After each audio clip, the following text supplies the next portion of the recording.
Pure Financial Advisors, a registered investment advisor. This show does not intend to provide personalized investment advice through this broadcast and does not represent that the securities or services discussed are suitable for any investor. Investors are advised not to rely on any information contained in the broadcast in the process of making a full informed investment decision. This is Your Money, Your Wealth on Talk Radio 760 KFMB. Now, here's Joe Anderson and Big Al Clopine. Hey, welcome back to the show. Show's called Your Money, Your Wealth. My name's Joe Anderson. I'm a certified financial planner. I'm with Alan Clopine. He's a CPA. Thanks for tuning in today. I'm hopefully enjoying your weekend. You can go to our website if you like at purefinancial.com, purefinancial.com. I got a lot of great information on our website. You can go to the Learning Center. I think we have 300 and some odd videos on that. I just did one that we're doing for our clients, and it's a 5-minute video. It's actually 7 minutes. Compliance. So it's 6 minutes and 58 seconds. Okay. 7-minute video on how to plan for your finances in your 20s and 30s. That's great because, I mean, the sooner you start, we know that the better you're going to be. Right. I mean, I would say most of our listeners are not in their 20s and 30s. No, but they probably have kids or grandkids that are. So what we're trying to do is just feed, because, right, it's a 5-minute, give or take, it's a 7-minute video. Right, and so the attention spans when it comes to finances, I was very intrigued by it because I have a lot of passion for it. But I mean, my friends today in their 40s, they're like, "Well, man, I don't want to talk about it. I don't want to think about it. This is not, because Sure. We're always behind. Yeah, right. Most of us are behind on our savings. It's painful to think about it, right? Yeah, right. It's like, oh gosh, here we go. Anderson's right. Going to give me another lecture. Exactly. You got a Roth IRA set up, right?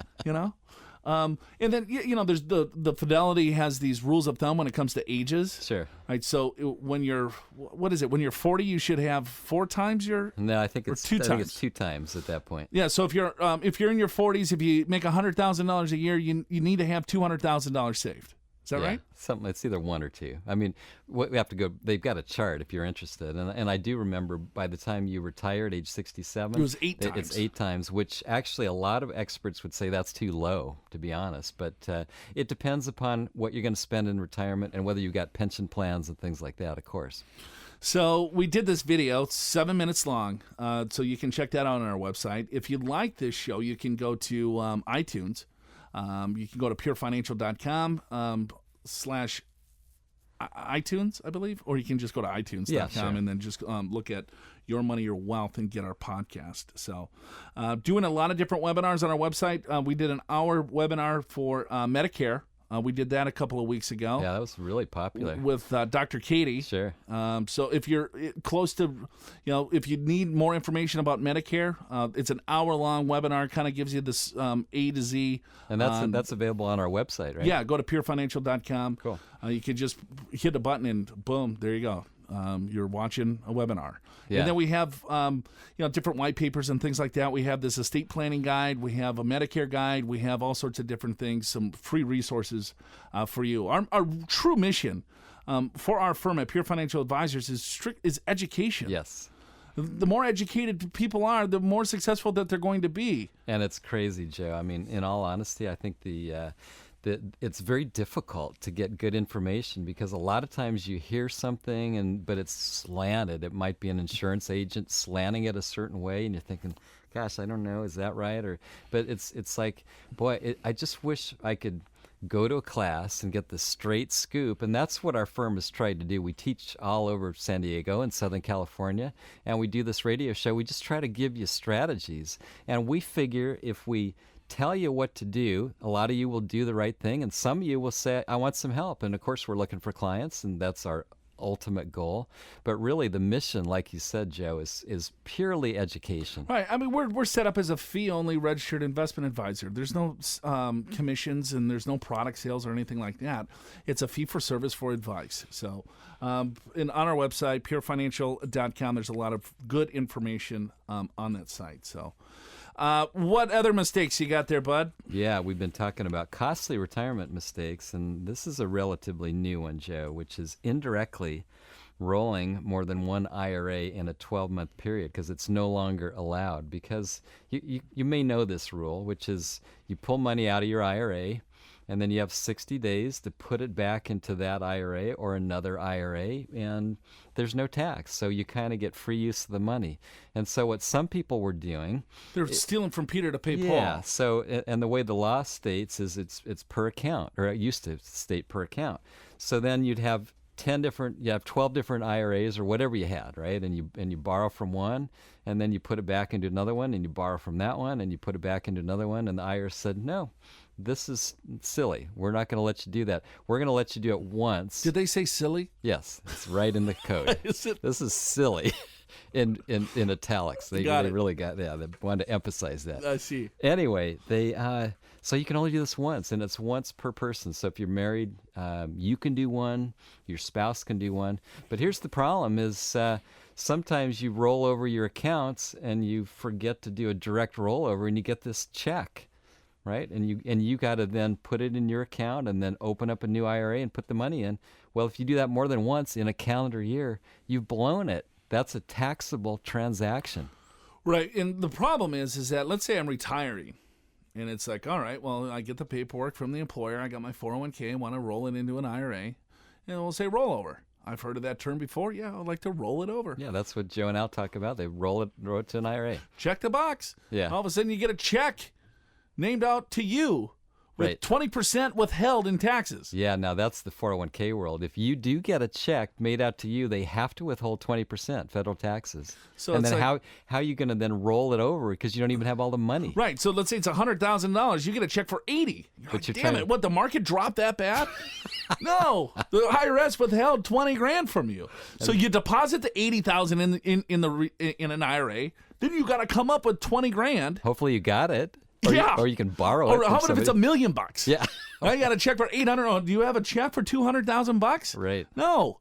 Right. So then you're like, all right, well, if you don't get that 20% in the account within 60 days, it's taxable. If you're under 59.5, 10% penalty. Yeah, to boot, right? And here you're just trying to do the right thing, right? By maybe you decided that an IRA is better for you, the 401k plan that you're in.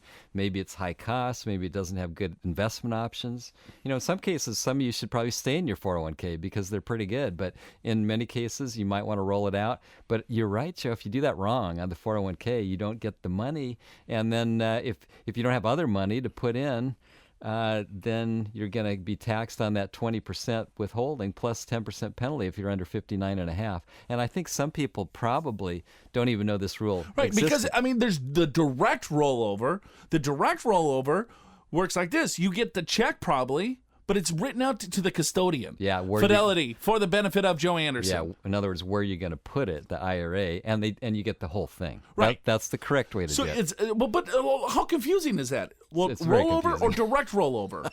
No, it's the direct rollover. They're not going to withhold taxes, but if you select rollover, they will. I know it sounds like the same thing. It's stupid. Yeah, and this this started January 1st of 2015, and so this is the first tax year because people have finished their 2015 returns or are about to. If they're on extension, they're due October 15th, and a lot of people are finding that, oh, geez, I have to pay taxes on this money that I thought I got in the 60-day rule, and now I don't. So just remember, it's once per year, and be very careful when you're rolling between IRA to IRA or 401k to IRA that you do it properly, that you don't get caught with several of these. I mean, anyone who's recently retired or retiring in the next 10 years, I mean, you have 3 significant challenges facing you today. Truth be known, you probably haven't saved nearly enough for retirement, and you don't have enough to last you the next 25, 30, or even 40 years. So you better get serious about saving now. Secondly, you have no retirement game plan. Alan and I have been doing this for a long time, and I would say most of you come into our office and there's no game plan at all. Right now, your plan is nothing more than maybe a bunch of scattered statements. There's no plan or strategy surrounding healthcare, taxes, Social Security, or how all your investments are going to work together. And if you're truly honest with yourself, you probably have more questions than you have answers. And then finally, 99% of what you know about retirement is dead. It's equivalent to like an 8-track tape player.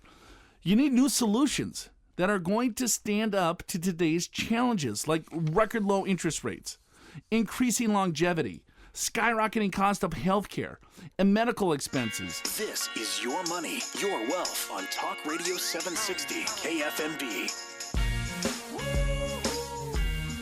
welcome back to the program.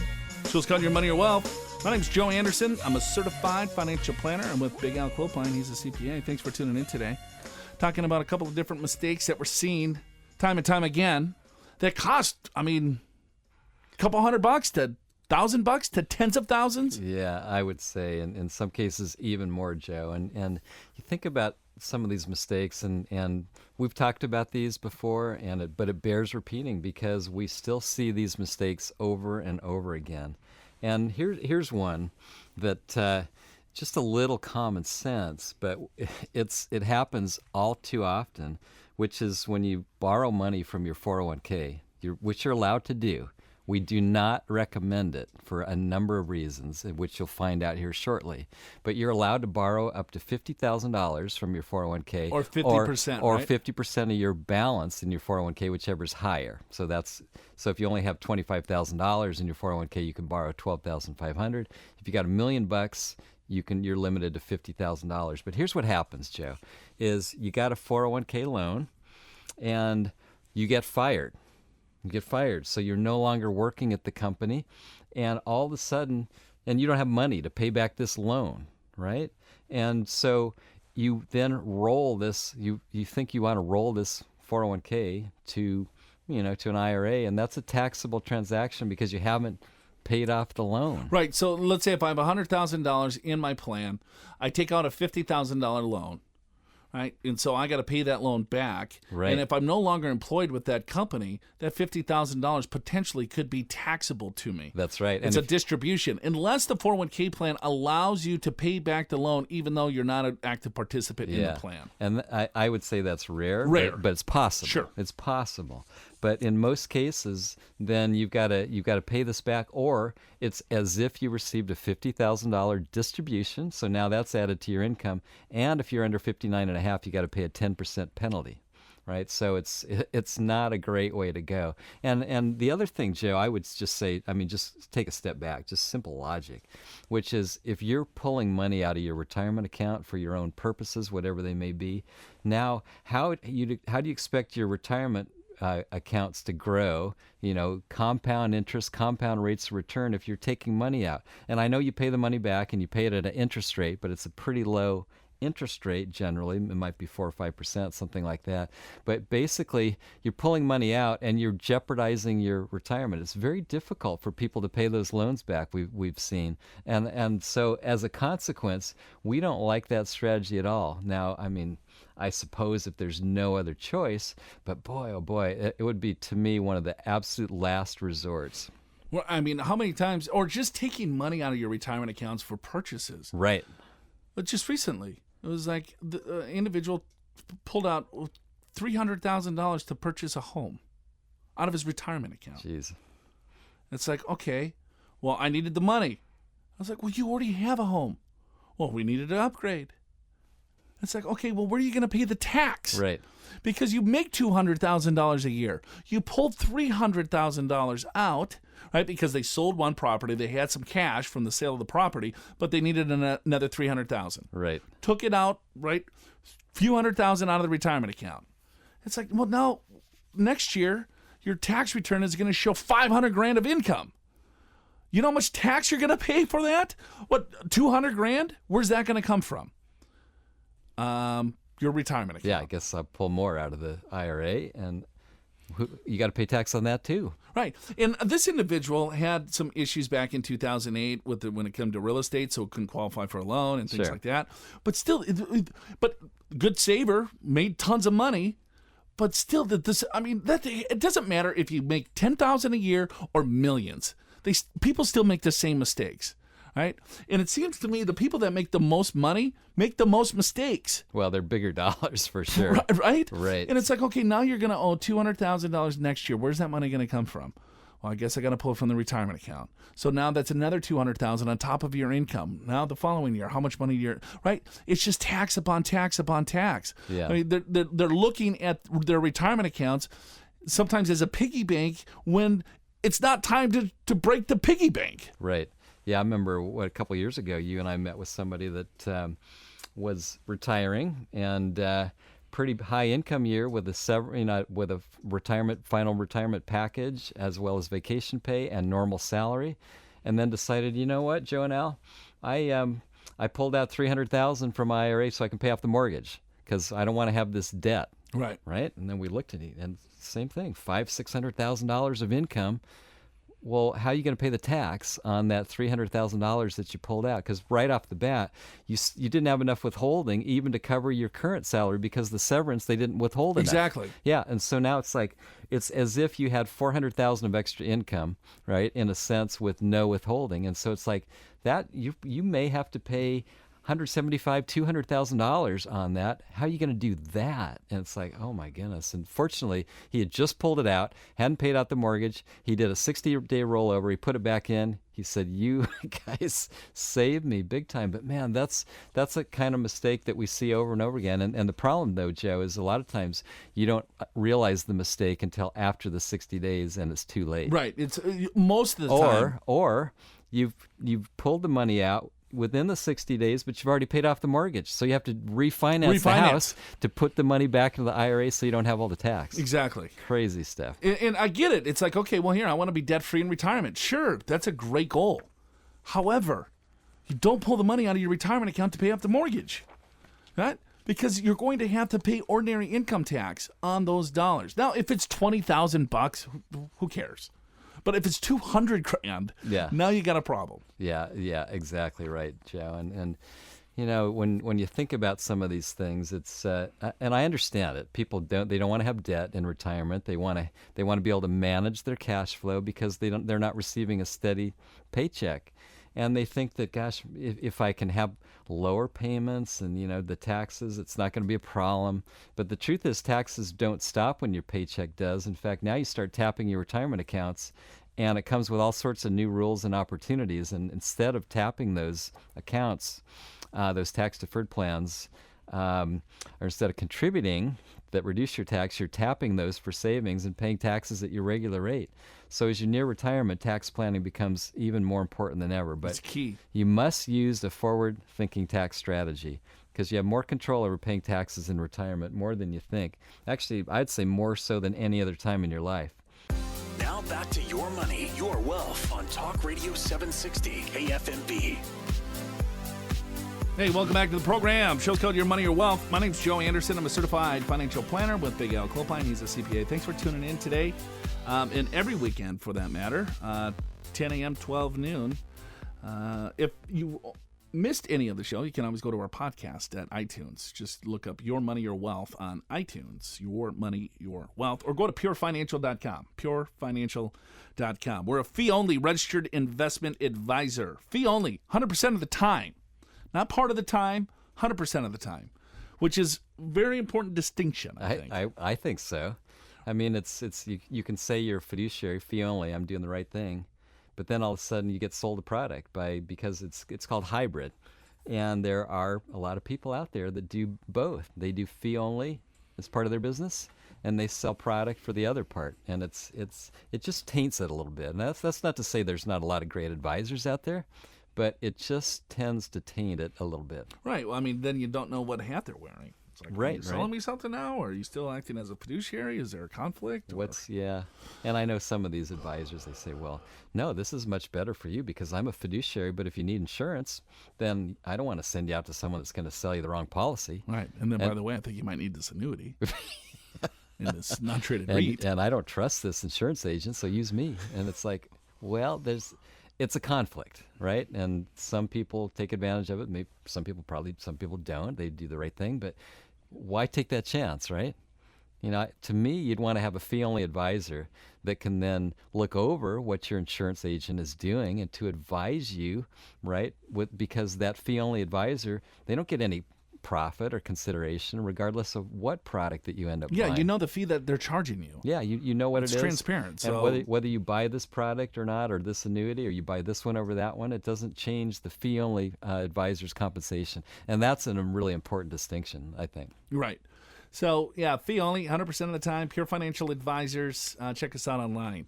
A couple more mistakes. Yeah, we're seeing, Joe, another one here, which is penalties. People are paying penalties on their IRAs, 401ks. They're not paying attention. You don't need to pay penalties. And the first one, and you may have heard this, is early withdrawal penalties. So if you're under 59 and a half and you take money out of your IRA, not only do you have to count that distribution as income and pay income taxes on it, you got to pay a 10% penalty to boot.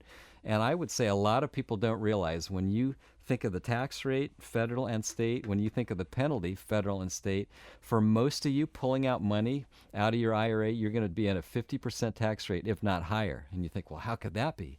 Well, even if you're in a low 25% income tax bracket federal, then it's a 10% penalty. So that's 35%, and then you got state.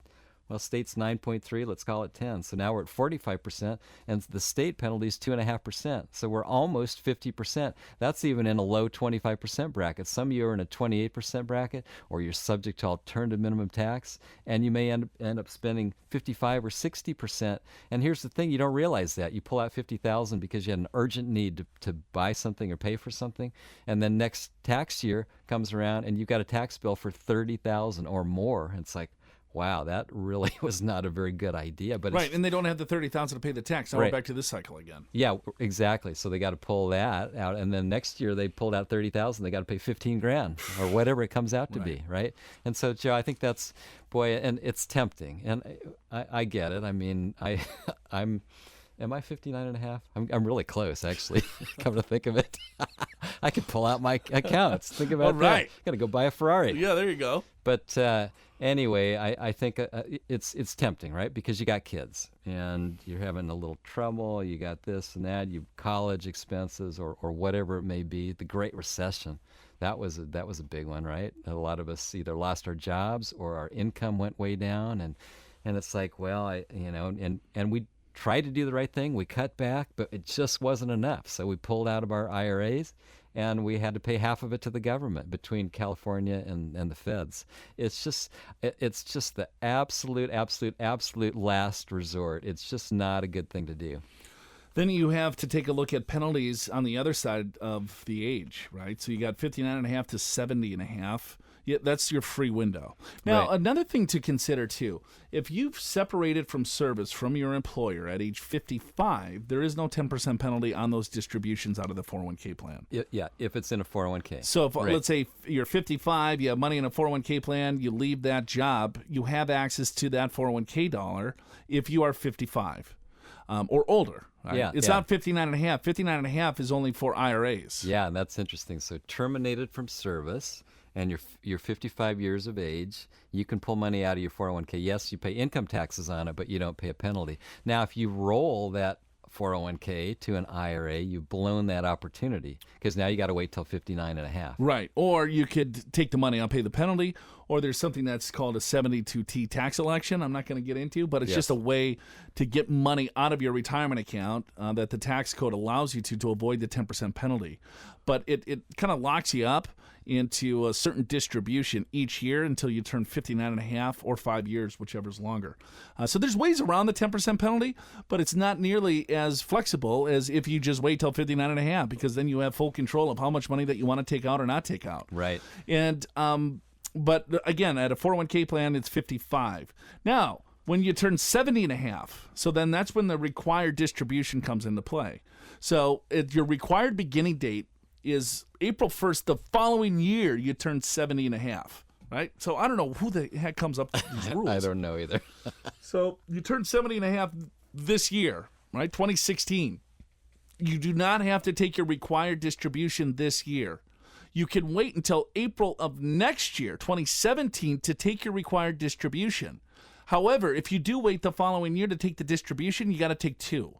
You would have to satisfy the 2016 distribution and the 2017 distribution, but both of those distributions are done in 2017. Right. And that's we're just now starting to see that for the baby boomers because they turned 70 and a half starting July 1st. Yeah, the oldest baby boomer. The oldest baby boomer. Yeah, and that's a big one. And Joe, you know what? This required minimum distribution, you have to take out a certain amount. Now, you can take out more, but that's a minimum amount that you have to take out. And if you don't take that out, there's a penalty there too, right, Joe? 50%. 50%. 50.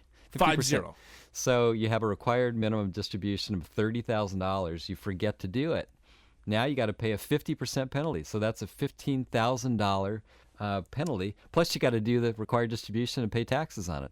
Right. So you have to take the RMD plus the $15,000 and pay tax on the whole boat. Yeah. Now I will say if you didn't know this rule and you just turned 70 and a half, if you write a really good letter to the IRS, they will sometimes forgive that penalty in the first year.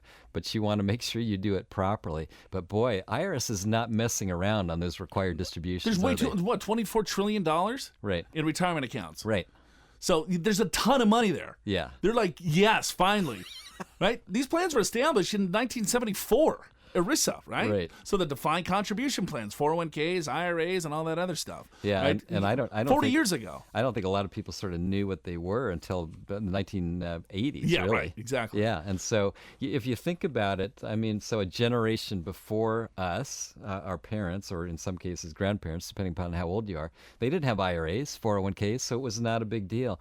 Now we're starting to see some big balances in these IRAs and 401ks, and a lot of folks don't know what the rules, and I don't blame them because it's complicated. It's super complicated. Like you have 10 IRAs, you can do one required minimum distribution out of one account as long as you sort of aggregate them together. But if you have 10 401ks, you got to do 10 different required distributions out of each 401k. Right, it's ridiculous. It's like, okay, well, here, so, yeah, I don't want to even get into it because there's so many different mistakes. It's like, all right, well, here, I have a 401k, I have an IRA, I have a SEP IRA, I have a 403b plan, and maybe I worked for the federal government for a couple of years, so I got a TSP plan. Oh, boy. Then you're taking distributions all over the place. You need an Excel spreadsheet right, and a sharp mind. Exactly, to calculate, because usually it's like, okay, well, here, let me take an aggregate. I got $1 million. All right, I need to take 4% out. That's $40,000. Let's just take it out of the one account. We're good. No. Doesn't work that way. It doesn't work that way. You got to, all right, if I have a 401k, I got to take the distribution from the 401k plan. If I have an IRA, I got to take it from there. Now, if I have a 403b plan, I got to take it from there. A TSP, you got to have separate distributions from each account. Right. So that's why we believe consolidation at the end of the day is probably going to be the best bet because then it simplifies the required distributions. Yeah, you can keep track of it. Here's another thing, too, is that you don't have to take the money in cash. So a lot of you that are taking your required distributions or that are going to be taking your required distributions, you might not need to spend it, right? You don't need it. You're just going to pay the tax on it and reinvest it. So you don't have to take that money from cash if it's in an IRA. You could take shares and just put it into your brokerage account. So let's say you have a stock that you really like, but it's down in value. You're like, man, I don't want to sell it. It's in my retirement account. Well, no, you can just take the shares out and move it right into the retirement or right into a brokerage account. Yeah, and that's interesting, Joe. So you can do that, and then you pay taxes on the value of those shares at the point where it comes out. But here's a mistake that even the brokerage houses make. They don't adjust the cost basis. So since you pay taxes on those shares, whatever they're worth at the date that you took it out is your new cost basis. Make sure that gets updated by your custodian, because if you sell the stock after that, it's gain or loss from that point, not from when you back purchased when. it. Yeah. So I guess to clarify that, let's say you bought this mutual fund or whatever that you have at $10 a share, right? And then now it's $50 a share. Right. So when you then retire and say, hey, you know what? I need this required distribution, you could just pull those dollars out. And guess what? Now your basis goes to $50 a share, so you could sell it the next day. Sure. And you're good because you already paid tax coming out as a required distribution. Right. But what Al's saying is that sometimes they don't correct the basis.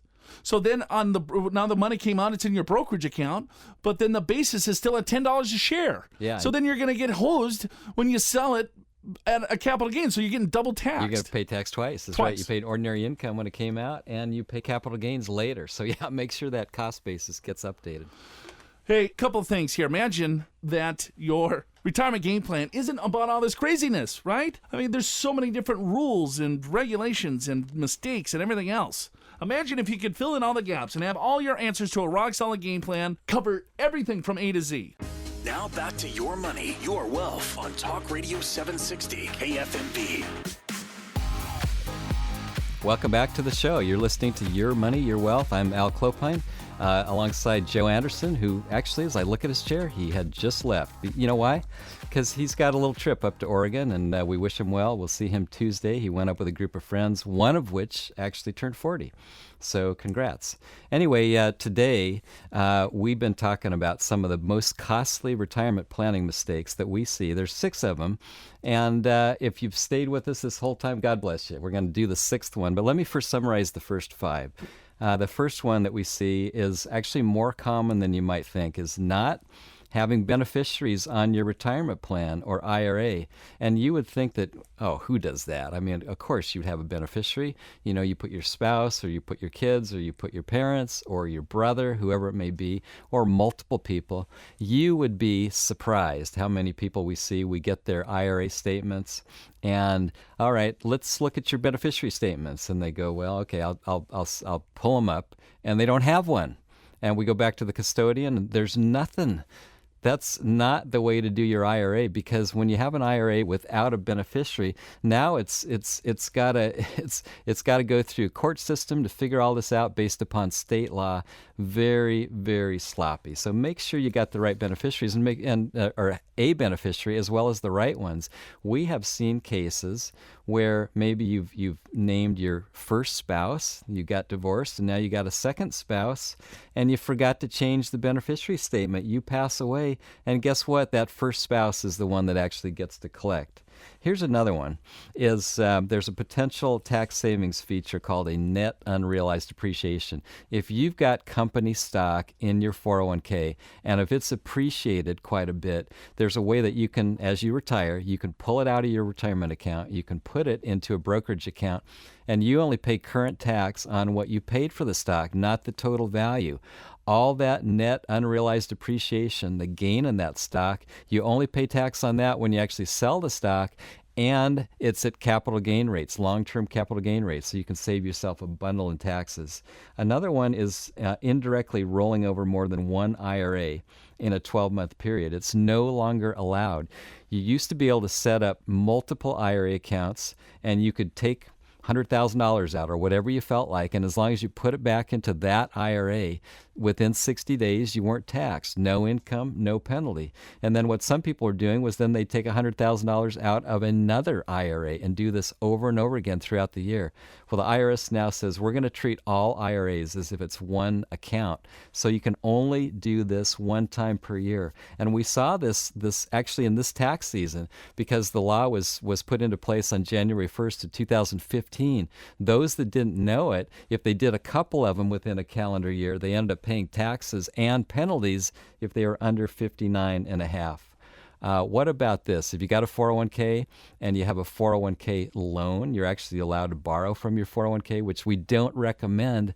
But here's a big problem, is if you leave your job, in most cases, you're required to either pay off that note, that loan, or if you can't do that, you get taxed on it as if it was a distribution. So let's say you borrowed $40,000 from your 401k.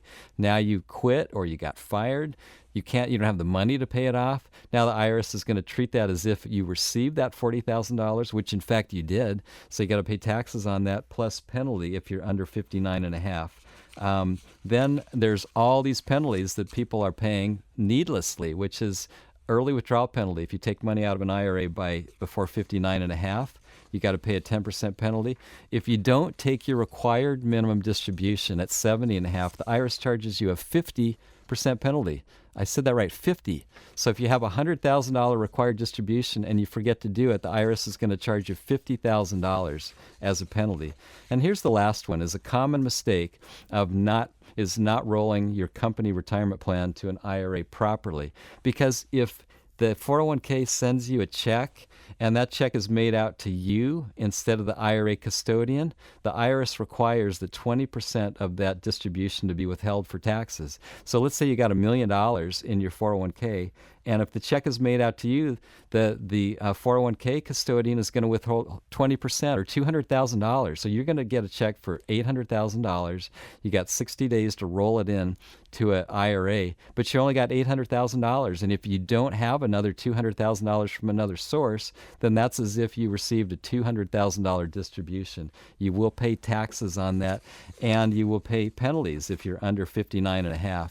And I'll tell you, these rules are ridiculous, but they are here. They're real. A lot of people are making these mistakes, and we don't want you to make the same mistakes either. And it's all a matter of understanding what the tax laws are, how they relate to your retirement. Because the truth is, you have more control over taxes at retirement than any other time of your life, as long as you understand what the rules and strategies are. And I tell you, you're probably not getting this advice currently from your stockbroker, from your financial advisor, maybe even your tax preparer. It may not be their expertise on how to keep your taxes low and keep you out of these penalties, keep you out of these mistakes in retirement. But there is a way to do it, and that's to have a forward-looking tax-efficient strategy.